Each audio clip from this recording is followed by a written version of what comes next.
The Oklahoma Sooners picked up commitment number 3 late on Monday afternoon. We're Locked On Sooners Live. We can't wait to talk about that and some other recruiting nuggets with you, as well as getting you ready for the spring game with our takes on the best position battles here on Locked On Sooners Live.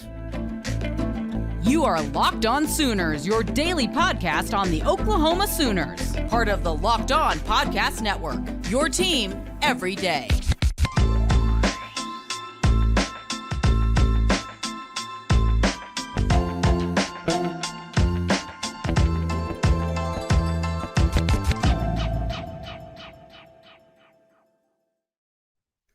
What's up, Sooner Nation? Welcome to Locked On Sooners Live, and thank you for making Locked On Sooners your first listen every single day.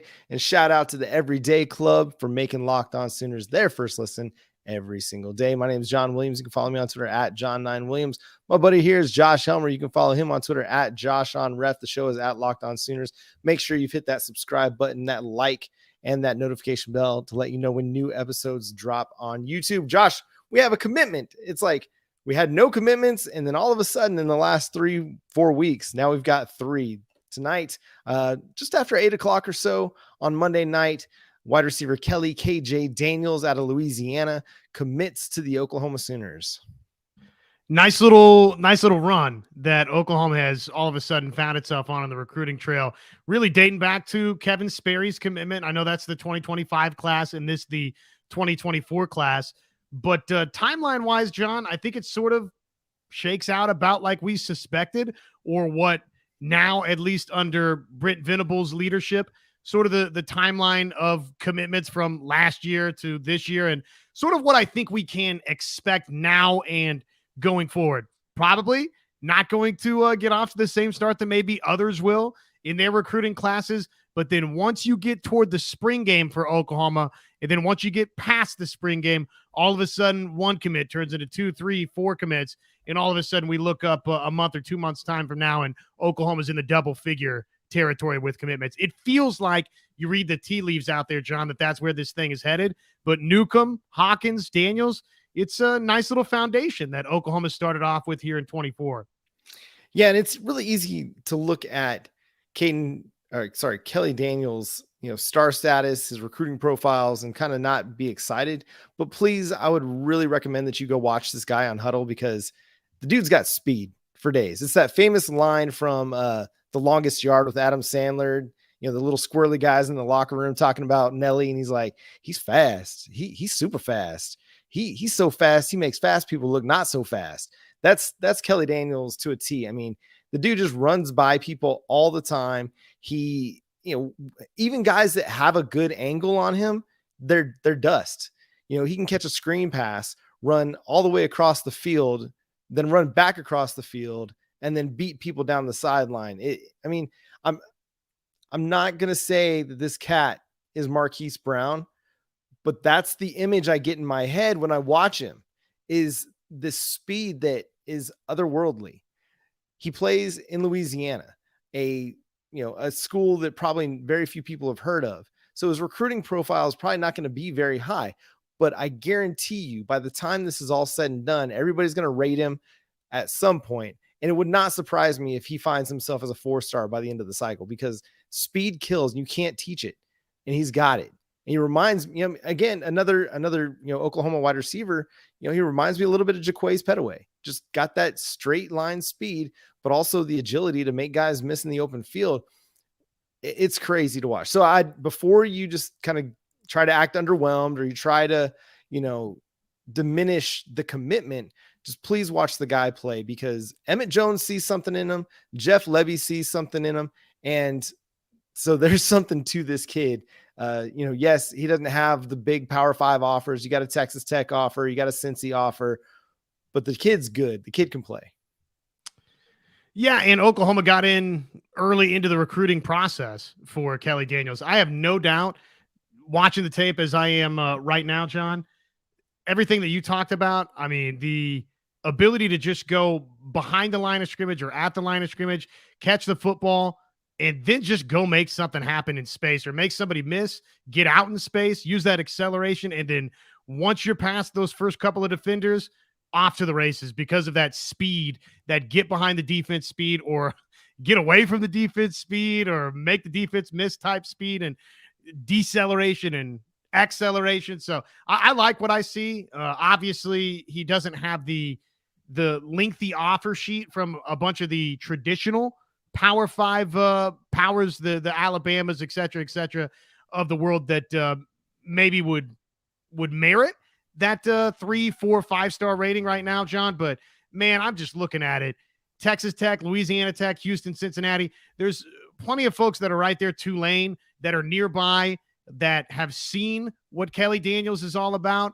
And this will be somebody that rises up boards. No doubt will be a 3-star minimum by the time this thing is done. He's just the speed. He could maybe flirt with the 4 stars, I think, before it's all said and done, John. There will probably be some that just strictly based on the height alone won't have him rated as others. But man, just the ability to go make plays out in space. I can see what Emmett Jones and Oklahoma like about him. Definitely worth a flyer if that's how you want to determine this. Yeah, and it is a bit surprising to me that he did commit at this point, because I feel like there's time for him to continue to grow his status. We got folks in the comments saying, he'll flip to LSU if they ever offer. I mean, that's always a possibility to get the in-state, offer. It's huge. But he talks about Emmett Jones and his relationship being the deciding factor really there. And Emmett Jones has built this relationship. He got in on the ground floor when he was over at Tech. And so that translates a little bit. I mean, yes, he's an LSU fan, but I mean, if LSU doesn't come calling, and at some point, at what point does he feel disrespected that LSU hasn't come calling? You know what I mean? Like there comes a point in time where you want to be appreciated for what you are. You want to be, pursued. I mean, it's just like any relationship. You want to feel like you're important. And to this point, LSU hasn't felt that for Kelly Daniels, but Oklahoma has. And if you're looking to make plays, who better to throw the football to you than maybe Jackson Arnold and Michael Hawkins and Kevin Sperry? And this kid has got the speed to be able to be a difference maker at the collegiate level. So it's going to be interesting to see kind of where it all transpires. But I mean, that's one wide receiver in the room. I would not be surprised at all to see him take 1 or 2 more. I mean, Bryant Wesco is still the big target. And that's going to be a commitment that's going to be hard to get, because everybody's after this kid as well. Or I shouldn't say as well, but everybody's after him. He's a 5-star player now in a lot of circles. So that's going to be a big recruitment to watch. But it's good to start seeing the dominoes trickling, the dominoes starting to fall for Oklahoma. And word on the street is there's going to be another commitment, maybe 2 coming up during the spring game weekend or shortly thereafter. So recruiting things are starting to flow. We can talk Isaiah Autry for a little bit. Got a crystal ball from Steve Wiltfong. Isaiah Autry, the interesting connection there, Marcus Dupree's cousin, but an offensive lineman from the Southeast, out of Mississippi, I believe, and 3-star player right now. But again, the tape looks good, and you trust Bill Beatonbow that just because he's a 3-star, that doesn't mean anything. Remember, we've had a 5-star on campus recently that didn't really turn out to do a whole lot for the Sooners. So don't sleep on the 3 stars. Don't sleep on the 4 stars. Don't sleep even on the unrated kids, because the coaching staff sees something in them. You trust their evaluations, then you got to trust what they're doing here. Well, and 6'6", 280 is a nice little starting point. So if that's 3-star right here, let's see where it winds up. Again, something that probably, because of that frame, add a little bit of weight, and all of a sudden it winds up as a blue chip type prospect for Oklahoma. I've said with offensive line, offensive tackle, guard, you name it, anything up front, John, that I would like to see Oklahoma get to where they're mixing and matching a little bit more the Caden Greens with the Autrys of the world. Not that recruiting's this totally perfect science, but look, everybody likes to get a 4 and a 5-star in the class, and maybe Autry winds up that way, John. I think that's a easy argument to make just based on 6'6", 280, and maybe just, more and more people as this recruiting process goes on get aware to who Autry is. But that being said, get Autry and then go get you a 4 or a 5-star as well. We'll have more recruiting talk here after we talk to y'all about FanDuel here in a second. We'll mention David Stone. There's a question about that in the chat. We'll see what's going to go on there, but we'll talk about that after Josh talks to y'all about FanDuel.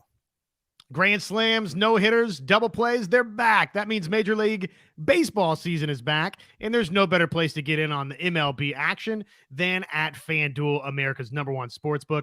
That's because right now, new customers step up to the plate, no sweat, first bet up to $1,000. Just go to FanDuel.com/LockedOn where you can sign up, place your first bet, and get up to $1,000 back in your bonus bets if you don't win. So don't miss your chance to get that no sweat first bet up to $1,000 when you join FanDuel today. Just go to FanDuel.com/LockedOn to sign up. FanDuel, an official partner of Major League Baseball. Just real quickly, can we play clean up on some of the recruiting nuggets there, and then we can talk a little bit of David Stone? Just again, when you look at Autry, the crystal ball there, the 3 commitments in 24, John, again, this is why I say off the top, the momentum is starting to roll downhill for Oklahoma in this class. And I would just urge everyone to remember that with Oklahoma recruiting now and going into these next couple of classes. This is the formula for Oklahoma. Going to start sort of slow, and then all of a sudden you get past the spring game in those couple months beyond, and all of a sudden we're going to look up and Oklahoma is going to have a really, really good class. And then for Daniels, John, I just would say about the LSU deal, there's probably some serious truth to the fact that LSU is sort of the dream offer, right? And when that comes down the pipe, that could totally change things in his recruitment. But having said that, I feel like we've kind of walked this with some Oklahoma in-state guys.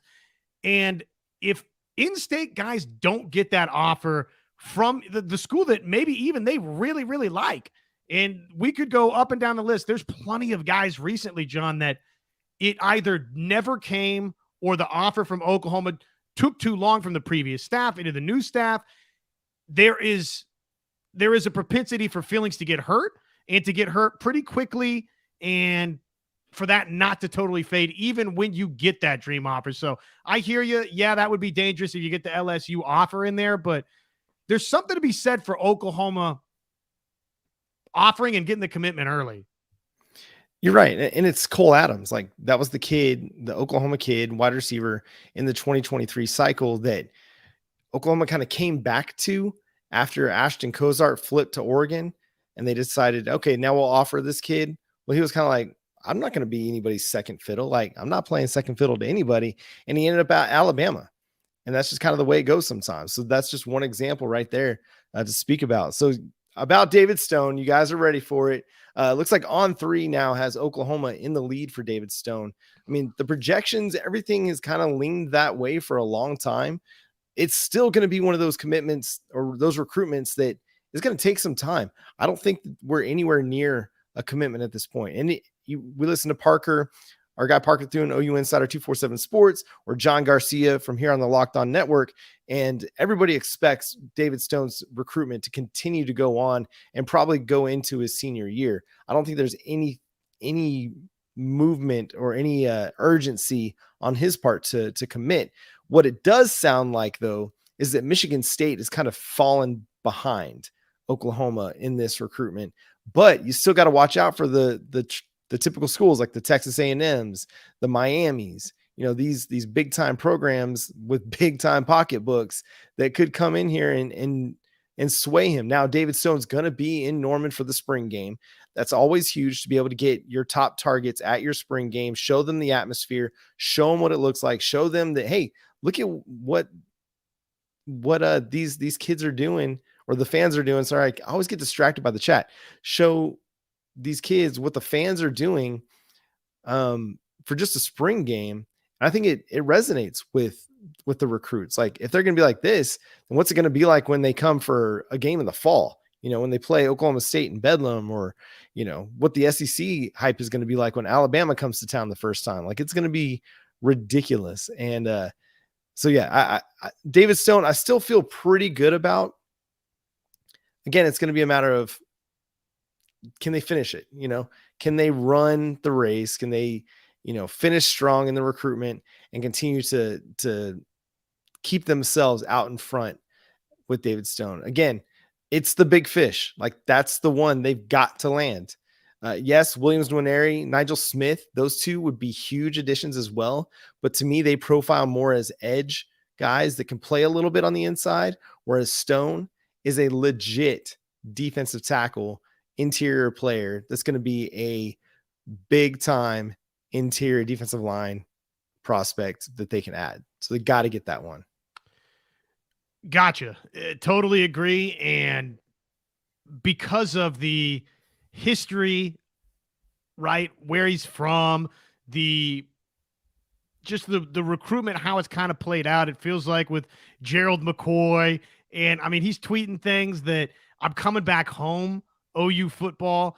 And that's no guarantee in this and that. But look, there's an obvious pull that on some level he's telling you OU football is home. Now, is that ultimately going to be the final destination? There's going to be some strong influences, let's say, from other places, but that is definitely a factor here for David Stone. And when that is the case, that means that probably you need to get that thing accomplished and win that recruitment, especially just given the track record for Oklahoma. We're waiting, right? We're waiting. When is OU going to get that big-time 5-star defensive tackle? This just feels like a lot of the pieces to the puzzle are sort of aligning into place for Oklahoma to win one of these big-time recruitments. And if not David Stone, then I think that's going to turn Oklahoma, this fan base, into a full-fledged panic if and when it's not that way. But I think ultimately it is going to be that way. And I think what On3 and others are putting out there is what's going to be exactly right. And I would say this to you too, John, not that this was necessarily in danger, but getting David Stone, ensuring that he will be at his first Sooner spring game, that had to get done. That would have been such a swing and a miss by this staff if that was not taking place. But it is taking place, and he is going to be it's going to be easy, John, to feel the love and the importance that this fan base is putting on his recruitment, probably more so than most recruits when they come to Norman.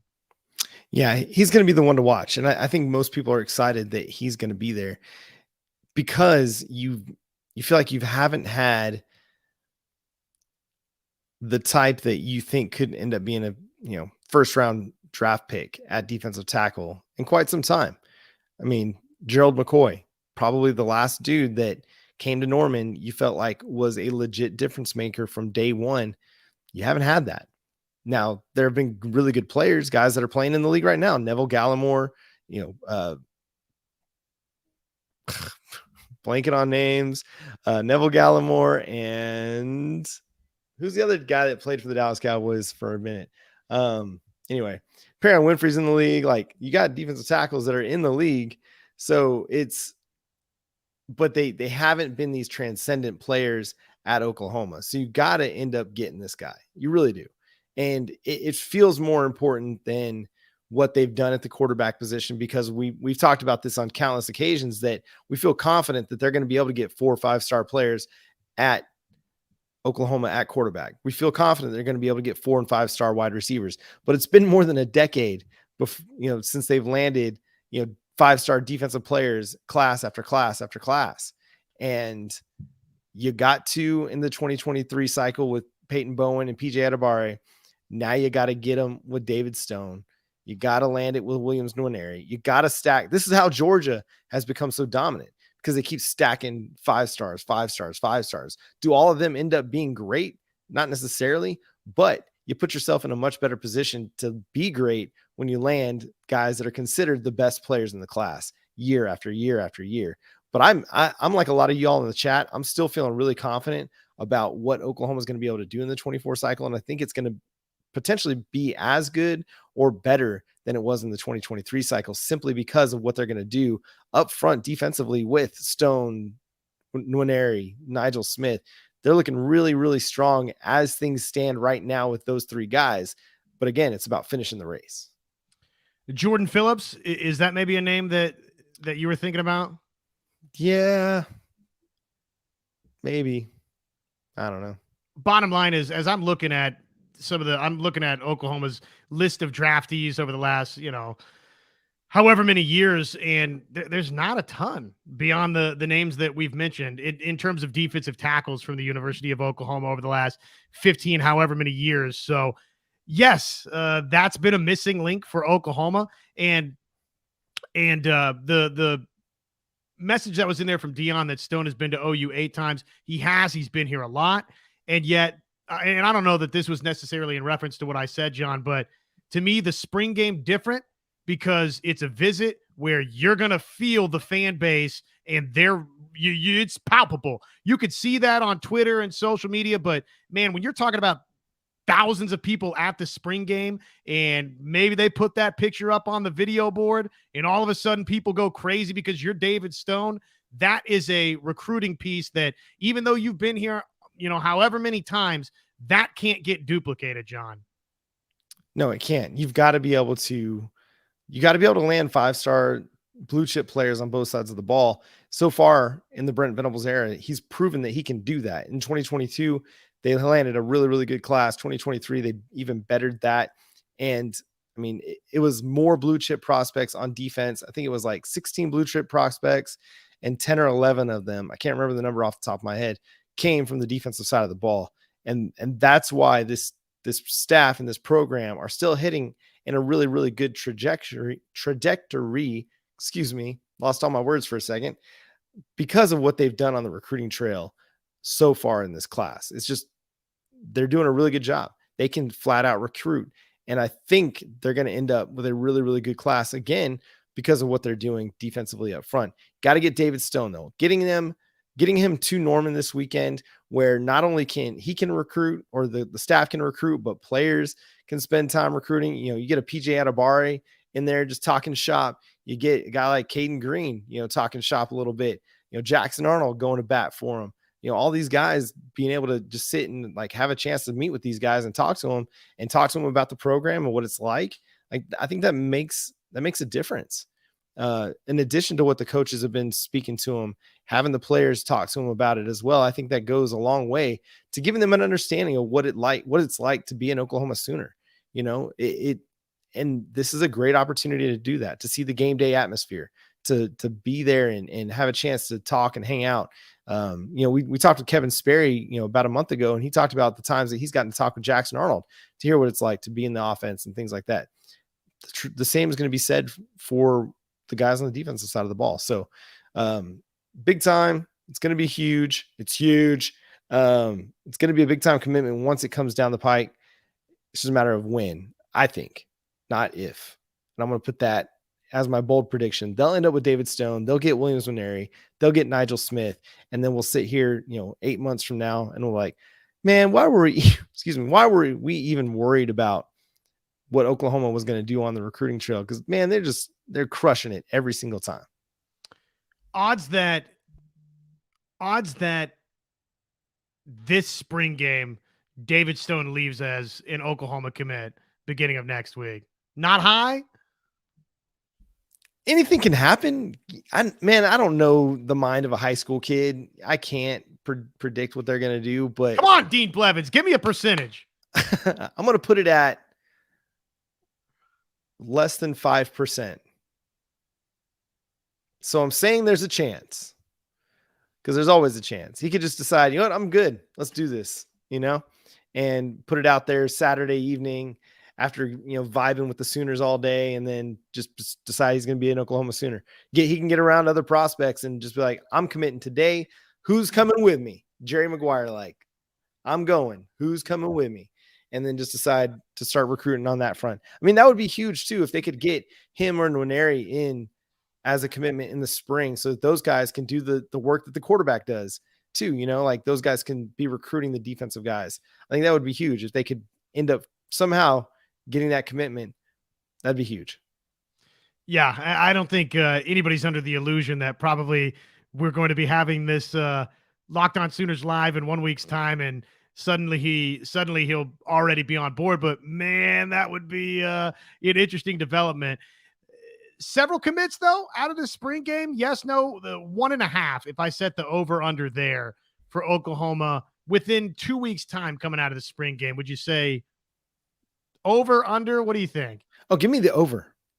If it's 1.5 and you give me 2 weeks for that to hit, I'm taking the over on that because they're going to get one this weekend. I can tell you that much. They're going to get one this weekend. Okay. It would not surprise me if they get a second one, even this weekend. So 2 within the next, 14 days from April 22nd. Yeah, I'm feeling real confident about that. So I'll take the odds on that, over under on that one. Who it's going to be exactly, I'm not sure as far as the second one. I feel pretty confident about who I know is the first one. But that, again, I thought that was going to be the next one. And then here we have KJ Daniels committing out of the blue on a Tuesday or Monday night. So if you're just now joining us here on the show, we spent some time talking about the third commitment in the 2024 cycle, KJ Daniels. Dude's got speed for days, just an absolute lightning bolt out on the football field, just blows by people all the time. He's going to be a really impactful player wherever he ends up. Hopefully he ends up signing with the Oklahoma Sooners. Apparently LSU is also a big time factor in this, although they haven't offered yet. So we'll continue to track that over the rest of the cycle, but that's a big time commitment for them. We got a few questions, Josh, that people were talking about. Dion's wondering, how's Grayson Halton doing? From what Todd Bates said last week, that he's just a natural pass rusher, that he's looking really, really good in camp right now. For him, for a guy like Davin Sears, they're still trying to kind of figure out how to play the run a little bit more. But as pass rushers, he really, really likes what Grayson Halton and Davin Sears are bringing to the table. Well, and then there's this breaking news that Jaden Davis is your latest transfer portal defection. What do you make of that for the cornerback room? It's obviously takes somebody out of the mix that has played some significant snaps for Oklahoma, and it's certainly debatable about what those snaps looked like at times. I think there was some good, but obviously it was like a lot of Oklahoma's secondary play, and particularly at I would say both cornerback positions, John, very roller coastery, right? Some good, but some really, really not so good as well. Wish Jaden Davis well, but kind of makes you feel like there's going to be a different name, right? That maybe Dolby is that kind of the obvious jump to make, that Dolby starts alongside Woody Washington? It would seem maybe. Gentry Williams and Makari Vickers, I think, will factor into it as well. There's been a lot of really good positive buzz about Josiah Wagner. I mean, he's making an impact early in camp as well. I just don't imagine that they would start 2 freshmen at cornerback, one at slot and one on the outside. So I think Kendall Dolby will factor in at one of those spots. You could see Josiah Wagner being your slot corner, but it wouldn't surprise me if Makari Vickers just came out there and blew it up and, was your starting outside corner as well, because the dude's just got that kind of tenaciousness in him, that attitude that you need to be able to play cornerback. Just put me on an island, let me go get the ball. Like, they're not going to throw at me because nobody's getting open. Makari Vickers just has that kind of game to him, that mentality. So it would not surprise me at all to see him start. But for Jaden Davis, this is a dude that started 20 plus games for the Sooners. So it's not like he was a bad player. I just think that he was a player on a bad defense. And sorry, that sounded really bad. He was a player. No, he was a guy that, had his ups and downs. On a better defense, probably would have been better. A defense that had a more consistent pass rush. He probably wouldn't have gotten exposed as much. But yeah, you just look at him, and I think we've talked about it on the show, is that you hoped one of your younger guys, a Gentry Williams, a Makari Vickers, Kendall Dolby, would go ahead and win that job. And it looks like the writing's on the wall here, as Dominic's mentioning. And it was the same thing for Corey Roberson, who we talked about on yesterday's show, that as we approach the spring game, that they kind of had fallen down the depth chart quite a bit. Now, who has risen up and taken that starting cornerback job to this point?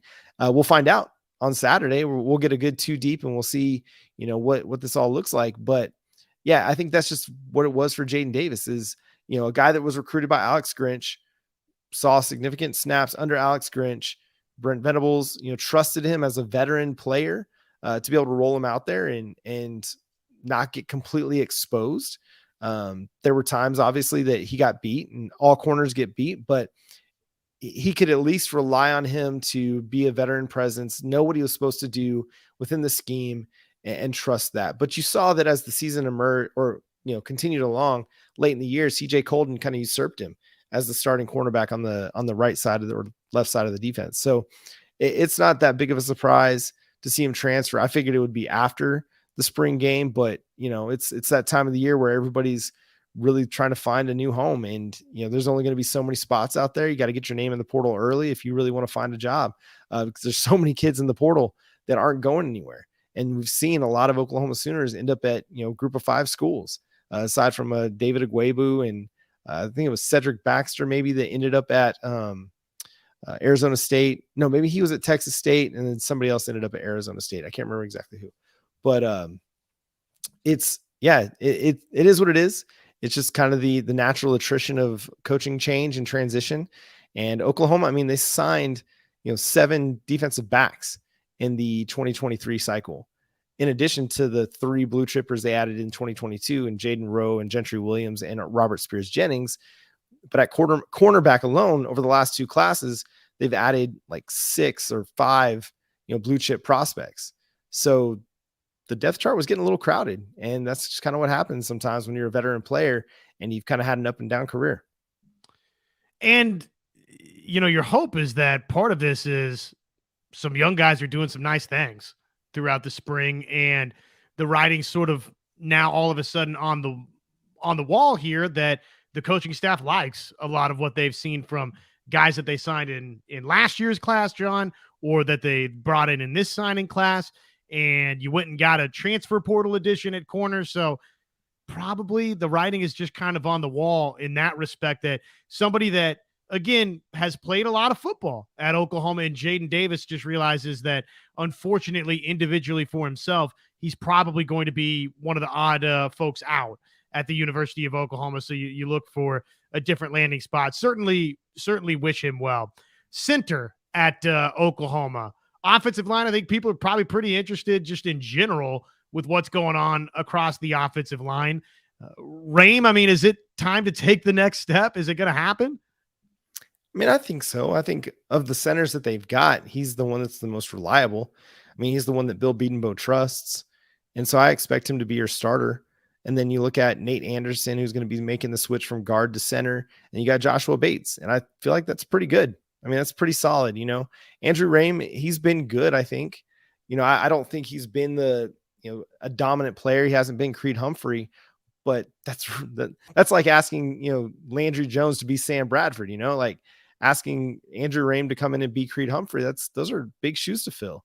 And I think he's been a good player, but because he hasn't been Creed Humphrey, I think he's been a little bit underrated in a sense. And so I think he's good. I think he's a good player. If he can stay healthy, that's been kind of the biggest issue at times for Andrew Rame, is staying healthy. And so that's where that depth is going to be important. Now, Nate Anderson, I mean, he was a 4-star player coming out of high school, the top, player in the 2020 recruiting class, which is pretty significant, and he was out of Texas. So, highly regarded guy. And then, you got Joshua Bates, who we love, and Bill Bedenbaugh couldn't say enough about him. Said he's got a lot he still has to learn, but he's doing all the right things so far in camp. He's a physical guy. He's nasty. He's going to be a dude that Oklahoma Sooners fans absolutely love, because he just brings his, not to use coach speak, but he brings his lunch pail to work, and he just beats you with it. That's just what he does. That's just Joshua Bates, man. And so there will come a time for him. I don't think it's going to be this year, because I think Andrew Rame is a good player, and I think they're gonna win a lot of games with Andrew Rame at center.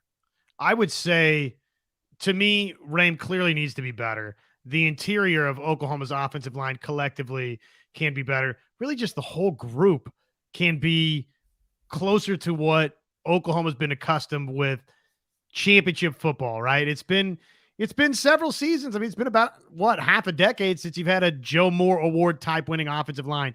17 obviously was historic. 18 really, really good. And then you 17 and 18, both of those 2 years. And then since, it kind of feels like collectively we've been searching for Oklahoma to get back to that, where you feel like, hey, you got to go lean on the run game. Go lean on the run game late. And Oklahoma needs to get to that point. So I guess what I'm saying is, yes, Andrew Rame individually, John, needs to take that next step. But I also think he's a little bit a victim of his surroundings in the sense that all of the other parts just haven't been as good as it's been at Oklahoma in years past. Now, if he doesn't crank it up to that next level, John, because of some of the things and the personnel that you mentioned right there, guess what? He's going to be on the outside looking in, and they're going to go a different direction because I think Coach Bedenbaugh in Oklahoma understands it's time to get back to that Oklahoma standard of offensive line. Yeah, it is. And some of it is that's also an offensive unit that's under transition as well. It's a different scheme going from what Lincoln Riley liked to do, a lot of guard tackle pull, to what Jeff Levy likes to do, which I think is a little more power based, a little more outside zone. So it does take a little bit of a transition. Now, offensive line is offensive line is offensive line, but perhaps they want a little bit different type for Jeff Levy's offense than they wanted for Lincoln Riley's offense. So yeah, I think they're going to be okay. Spring position battles, Josh. We talked about wide receiver a little bit last night. One that I'm really looking forward to watching is defensive tackle. I really want to see, some of those guys like a Jacob Lacey just have a really strong game. I'd feel a lot more comfortable about where they stand if he just came out and had a really good game, both as a run defender and as a pass rusher. I think they need to have a really strong game to, show that they're ready to kind of take a step forward as a defensive unit. Is there another, we mentioned wide receiver on the show last night. You can talk about that one, or if there's another position group that you're really looking forward to watching this weekend. Well, I think I was looking forward to seeing this group in general anyways, but now that you just got one more piece of attrition with Jaden Davis out of the picture, I think that, kind of cranks up the importance to see what's going on at cornerback for Oklahoma. I said, to me, both wide receiver and cornerback both would be the two positions that, I would like to see Oklahoma, if they could, add a piece or two via the transfer portal. If there was that impact guy straight away, those would be the two respective position groups that I'd like to see Oklahoma add talent in straight away. And then B, that means, okay, well, I want to see what the heck's on campus right now for Oklahoma at the spring game for both. So cornerback, I think because of the departure of Jaden Davis, it just goes up even another notch. But man, really anywhere defensively you could probably talk me into. Yeah, that I think everywhere on the defensive side of the football. Now, we saw the defense do well against Oklahoma's offense during the spring game last year when somebody other than Dylan Gabriel was in at quarterback. That's going to be fun to watch. Okay, now you got two quarterbacks that you can feel like can throw the football, as opposed to last year where it was like they just didn't trust Micah Bowens or Nick Evers to actually throw the football a whole lot. We're going to get to see a lot of Dylan Gabriel and Jackson Arnold and some Davis Bevel as well. The linebackers, I think that's going to be a lot of fun. Folks are mentioning that in the chat. The linebacker room, I think, is going to be a really good group. They're young, they're inexperienced, but by the time it's all said and done, the 2022-2023 group of linebackers that Oklahoma signed, that's going to be a stout group. And that's why you look at a Peyton Pierce that committed to Ohio State, and you don't feel so bad about it because you've got blue chippers across the last two classes that you've added that you haven't really seen yet. And so you're kind of, you got Danny Stutzman, then you got, Jaron Kanik, Kobe McKenzie, Kip Lewis, your 2022 guys. And then just behind them, you got the Sammy Omasigos, the Lewis Carters, Phil Picciotti, that you feel great about. Like, that's a really good group of 7 linebackers that you can work with and you can start to develop. They're athletic, they're fast, they're tough, they're physical. So that's a lot of fun. So I think that's going to be a really fun group to watch, especially, in the, some of the run fits where you talk about like, guys like Stutzman having to fit on Javonte, or I guess probably we won't see much of Javonte Barnes, but maybe a Gavin Sawchuk, filling the hole. How is the run defense improving? Because I think they'll run the football a lot in this game. Seeing them again, like Tommy Walker, speaking of running backs real quick, seems like he's having a really, really strong camp right now and could be a guy that's going to mix in for quite a few running back snaps that I wasn't really expecting to. I think the thing that stood out was Dylan Gabriel's mic'd up, and it was like Tawee Walker running like back-to-back rushing touchdowns with the first team offense. Like, okay, so he's proving his mettle right now in spring camp with Javonte Barnes being out. It seems like he's the guy that's kind of taking that step forward. But yeah, the linebackers, that's a group that's going to be a lot of fun to watch. And I really, really think they're going to end up being one of the best units on this team for the 2023 season. if you take quarterback out of the equation, because look, we could retroactively go back and say, well, Dylan Gabriel was a really, really solid college quarterback. And oh, by the way, Jackson Arnold winds up being this Heisman Trophy winner and, kind of is the next in line of those great Oklahoma quarterbacks that we've seen recently and we've seen historically, and especially so since Stoops obviously took over in Norman. So if you take quarterback out of the picture, John, I don't think it's crazy that linebacker does wind up being the most talented group on this Oklahoma football team. That's totally a possibility. And one name that because he's working at Cheetah, we didn't mention. I mean, I think McCullough, you toss into that mix with those guys too. And we didn't really mention it just because, again, he's sort of, he's kind of playing a little bit of a hybrid role out there where you're a little bit of a coverage linebacker at the Cheetah spot. But man, I like that group. I'm excited about it. I'm excited to see individually McCullough. What does the next step look like for Stutzman? I mean, on and on and on with guys that are linebackers at Oklahoma.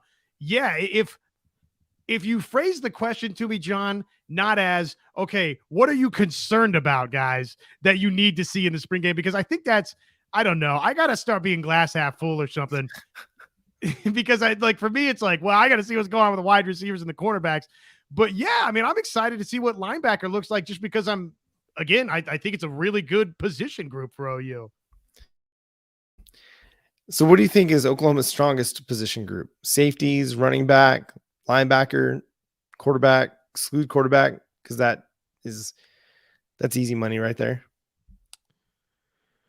Man, running back's hard to argue against for me. They appear to be very deep. I know Javonte Barnes is nursing the injury, but I think Barnes and Sawchuk are both going to be stars.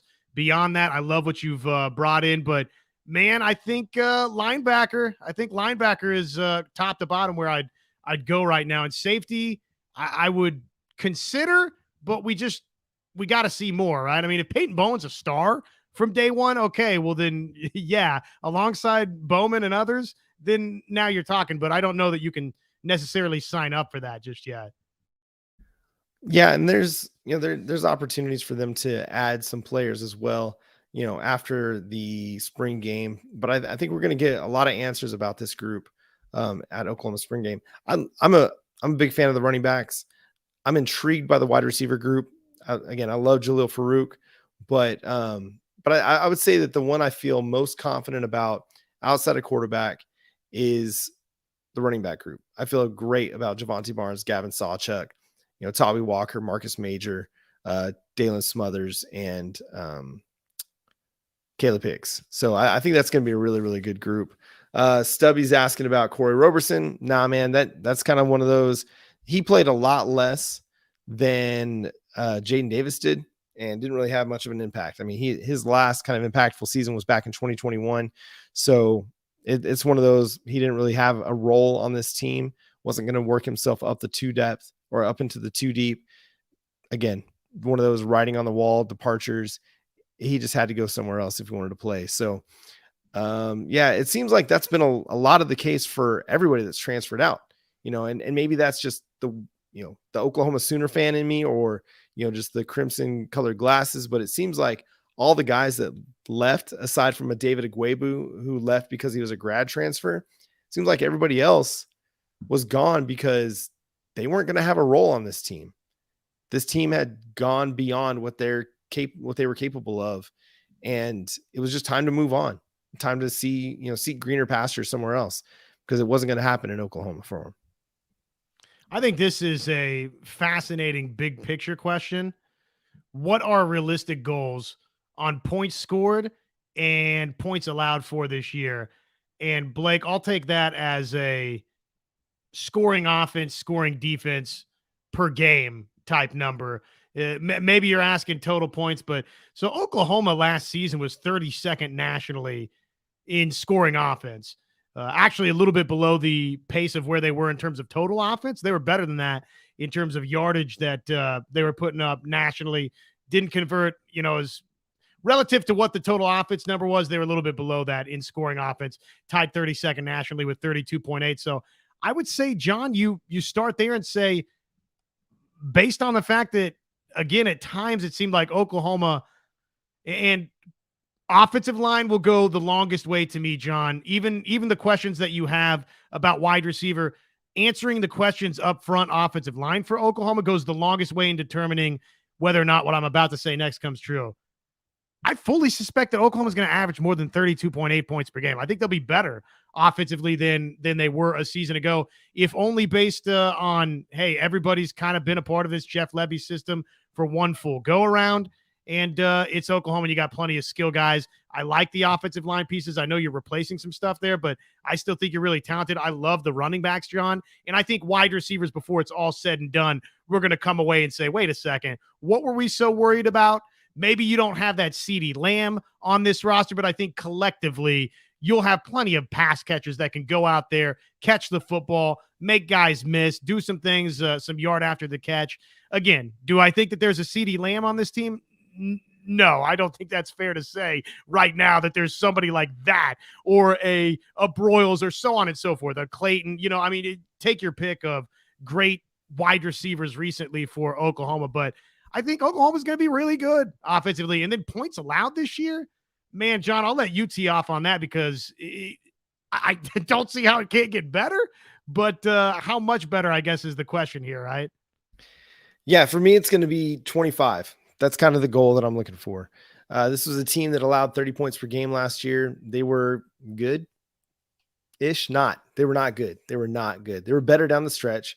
They played well against Oklahoma State, played well against West Virginia, didn't play well against Texas Tech or Florida State. So they've got a lot of room for improvement. They've got a lot of room to get better. But I don't think they make a 10-point per game jump going from 30 to 20. 25 to me is kind of a realistic number, but I probably would feel better about 27. But again, for me, it comes down not so much to points per game allowed, but coming up bigger and better on both sides of the ball in key situations, because that's what happens when you lose games by 3 points or by a score, is that you just weren't good enough in key situations, whether it was third down, fourth down, red zone, on both sides of the ball. And that's really what it comes down to for Oklahoma. You lose so many games close like they did, and that's why, because they couldn't make the stops when they needed to make the stops. That Texas Tech game was infuriating to watch, because they jumped out to a huge lead and then they couldn't stop Tech at all. And down the stretch, they couldn't get a stop, to keep Texas Tech from tying and taking the lead. So that, to me, I think 25 points per game seems reasonable. They averaged, 32, 33 points per game last year. I could see a 36, 37 point jump. Maybe 35 is kind of the reasonable number. But if you do that, you have a point differential of 10 on average through the season, you're probably going to win 8 or 9 games. But again, a lot of it comes down to, how are you in close games? Do you win your close games this year, or are you over like you were last year? And can the defense hold their opponent under 30? Because if they do, then you're going to win a lot of games.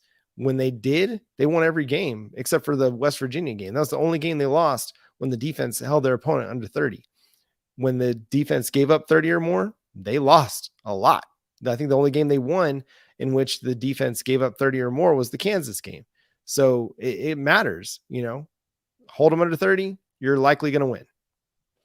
Well, and I think obviously the key word here from Blake is, or phrase, realistic goals for Oklahoma. If things just shape out the course of the season better for Oklahoma, John, and this is maybe a little wild because this is a large number to chop off, but I do suspect that Oklahoma will be vastly improved defensively, just because of the faith that I have in Venables and this staff to get, basic things corrected, to where third down situations, you're much better in third down situations. Defensively across the board, we don't see that big chunk touchdown where all of a sudden somebody's running wide open. And not that we just saw those time and time again.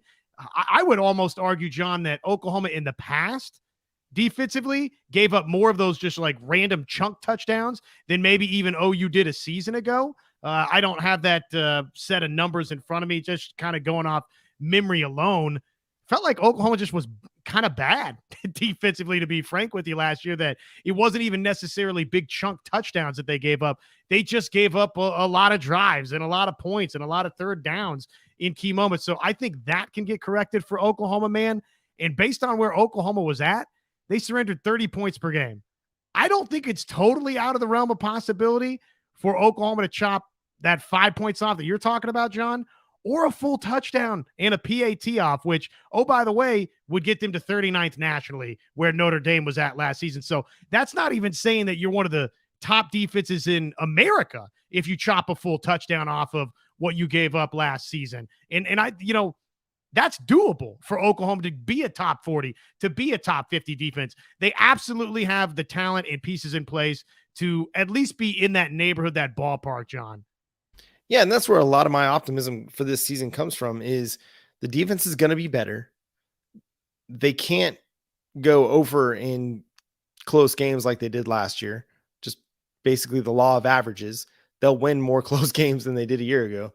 And I just think that, this is a staff that's going to be in better position to lead. Brent Venables now has been a head coach for a season. He knows the pitfalls. He knows what he's going to get into, what he's going to struggle with.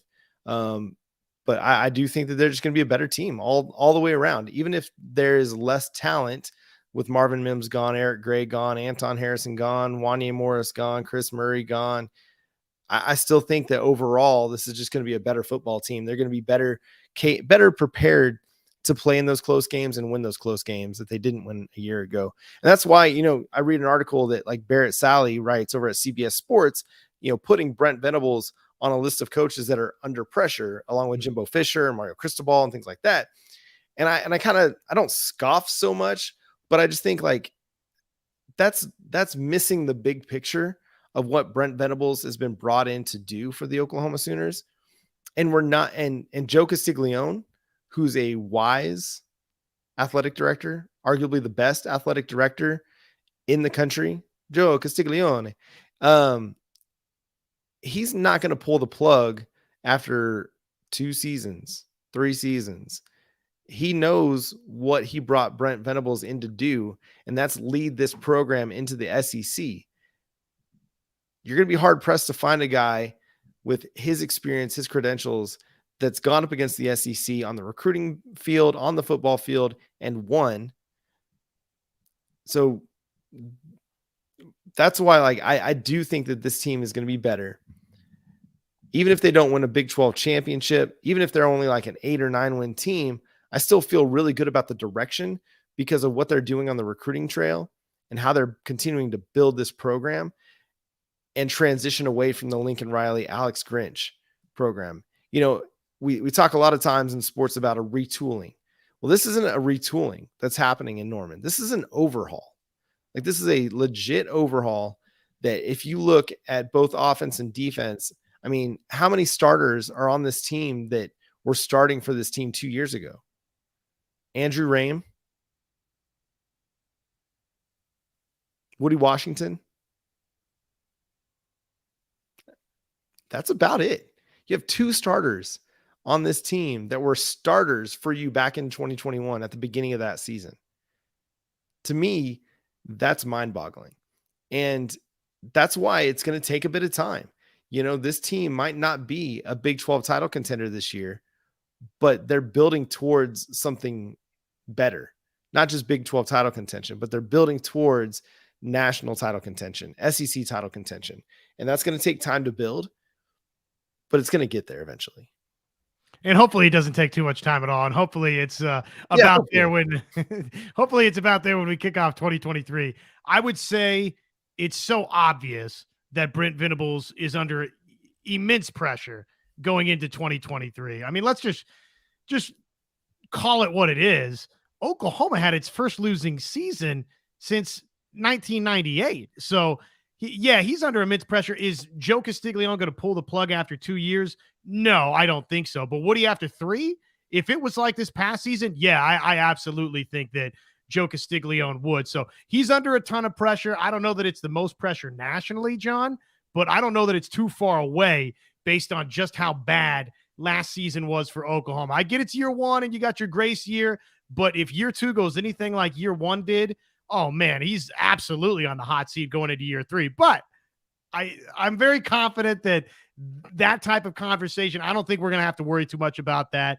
If we're frustrated by, 2, 3, even 4 losses with a bowl game or something, okay, I could see that scenario. But the outright failure, really, that last season was for Oklahoma, I don't think we're going to be looking at that with Oklahoma this season. I do think that you'll see gradual improvement, which I think is the point that you're getting at, John, that it could because of how good Venables and his staff, and honestly, how the schedule's not that intimidating, John. I do think you could almost snap your fingers and see Oklahoma back to a double-figure win team, but it also could be gradual too. I'm hoping that we don't see the bottom come out like we did a season ago. If that happens, man, that will be incredibly, incredibly alarming about where things are going. Yeah, and we can't lose 49-0 either. Not again. And listen, I think Texas is going to be the favorite, but Oklahoma needs to beat Texas. They got to right that wrong. They absolutely do. And I will be disappointed if they don't. I'm not going to sit here and be okay with Texas being the favorite and then be like, oh, well, of course, Oklahoma lost. Texas was the favorite. Nah, screw that mess. Nah, Oklahoma's got to go into the Red River Showdown. They got to win that game. They absolutely do. Everything changes if they win that game because it completely shows and reveals what that 2022 game was. A complete aberration that doesn't belong anywhere near a football field. Just a complete miscalculation by that staff. And they can just be like, well, guys, sorry, we screwed that one. Nothing went right for us in that game. And completely right the ship, right the wrong, completely erase that memory. Texas, who, college football news is putting in the college football playoff. You go into Red River Showdown, you win that game, you completely dash those hopes. That would be chef's kiss. Another question here, Josh. Players that get drafted day 1 or day 2. I think we've talked a little bit about that. We haven't covered much NFL draft stuff because most honestly, Oklahoma Sooner fans aren't that interested in the NFL or NFL draft stuff. But it's looking like Anton Harrison is going to be your highest drafted Oklahoma Sooner into the first round, top of the second round. I could see anywhere going from 18 to 35 for him, just depending on how the board falls for teams. Yeah, I think Anton Harrison, good chance he's a first round guy. It would be surprising almost if he's not to some degree, John, but definitely high second round. If not a first round guy, I expect Mims to be off the board in short order behind Anton Harrison. And then I think you start looking at Wanye Morris and others for Oklahoma. You don't really have, this just isn't the year for Oklahoma where you have what in the NBA would be, I don't think, John, unless somebody's fallen in love with Anton Harrison and we're not really hearing that buzz per se. Not that we're hearing a bunch of negative things, but you're not hearing that, oh, there's one team that's just absolutely in love with him and likes him more than Paris Johnson or Skaronski, right? He's regarded as a potential first-round guy, but if you compare it to, say, the NBA draft, OU doesn't really feel like they have that lottery pick guy in this go-around. They might have a first-round guy, probably have multiple first 3-round guys, and then beyond that, we'll see where everybody else falls. Yeah, it's probably going to be just, if I was mock drafting the Oklahoma Sooners, it's probably going to be Anton Harrison, Marvin Mims, probably Wanye Morris in the 3rd, Eric Gray in the 3rd or 4th. And then you're looking at, Jalen Redmond in the 5th.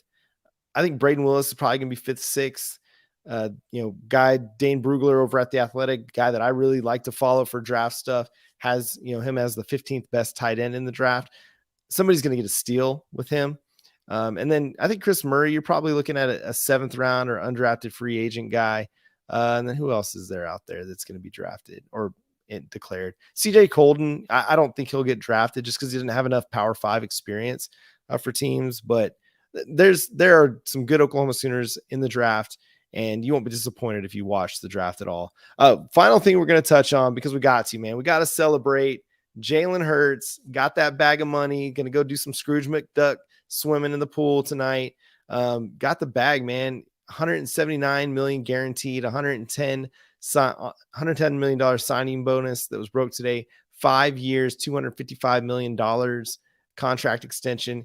He was set to make $4.2 million in the final year of his rookie contract for the Philadelphia Eagles. That's a pretty nice little raise there for our man Jalen Hurts, the former Alabama and Oklahoma Sooners quarterback. Which thank you, Will Compton, for being the first to make the congratulations to the Oklahoma Sooners quarterback joke and giving Alabama zero credit whatsoever. It's a debate that is going to be fun to follow for the next decade plus. It seems like it's funny. There's some Alabama fans that really take that thing pretty seriously, but I think educated minds understand that obviously both Alabama and Oklahoma get plenty of credit for one Jalen Hurts. And more than anything, man, just happy for him. I mean, it's a great success story in really any walk of life. And I know football, Plank, who I do the radio stuff with, John, always says sports is not real life. So do not compare yourself to sports.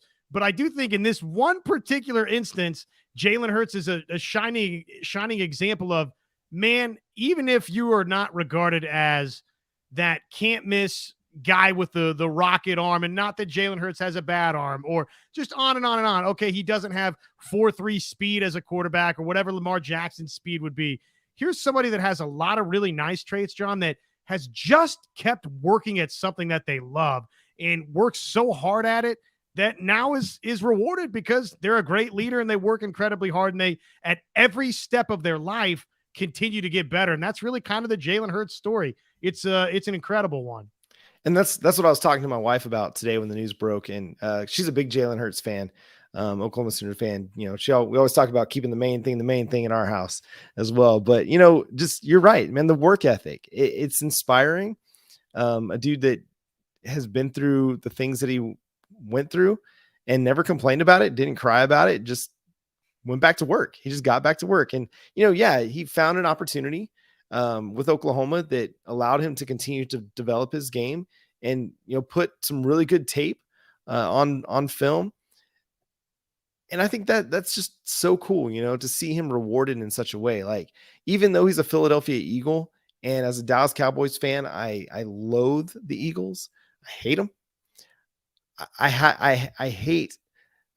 can't bring myself to root against Jalen Hurts because he's just a good dude who you want to kind of be like. You want to work hard. Like, if there's something I'm not doing well, I want to get better at it. I want to not just like let my weakness be a weakness, but try to turn my weakness into a strength and then see that success. It's just like, Eric's saying in the chat, Jalen never quits believing in himself. And it's exactly right. Like, he's never stopped believing that he was a really good quarterback. He's got all the intangibles to be one of the greats. He's a leader. He's tough. He's intelligent. He's a hard worker. He's somebody that does all the little things really, really well. And now he's becoming a really good passer at the NFL level. And so it's just, to see him have that success is so much fun. And to see him get that big bag of money, thrown his way. Congratulations to him. We're Alabama quarterback, Oklahoma quarterback, Philadelphia Eagles quarterback. He's all those things because all of it's mattered in his progression, in his development to get him to this point. So congrats to you, Jalen. It's been fun to watch you, and I hope you go 0-2 against the Dallas Cowboys next year because we need a couple wins. But that's going to do it for today's episode of Locked On Sooners Live. Thanks so much for tuning in and being part of the show. Again, make sure you're subscribed to the show wherever you get your podcasts. We're free and available on all platforms. Thanks for hanging out with us in the chat room. I always enjoy seeing your comments, even though sometimes they can be distracting to me as the show is going on. Follow Josh on Twitter at JoshOnRef. Follow myself on Twitter at John9Williams. Follow the show at Locked On Sooners. And until next time, Boomer Sooner.